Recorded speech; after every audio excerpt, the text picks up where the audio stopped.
Recently, Mayor Tim Keller announced he'd like to keep the emergency shelter open year-round. Having a safe and dignified place to stay is critical. Now, the city is proposing to use $431,000 from the general fund and a $236,000 federal grant to help keep that shelter open through June. There's funding that we receive from HUD and which can be used for operating emergency shelters. The shelter usually only stays open from November to March, the cold months.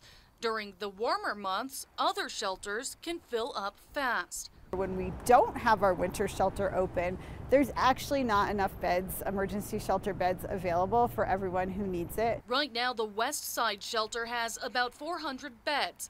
Lisa Uval with the city's Department of Family and Community Services says during the winter months, typically about 300 of those are full. I think there's a lot of folks who are at the shelter who really, their preference would be for a shelter bed year-round.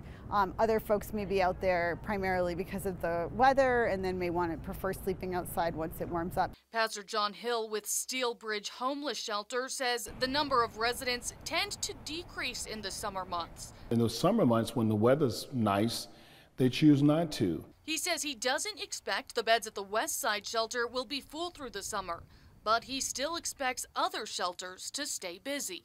That's not enough. That's correct. That's correct. I don't think the extension of the shelter will play a big part in that. I think they'll still be crowded. Stephanie Chavez, KRQE News 13.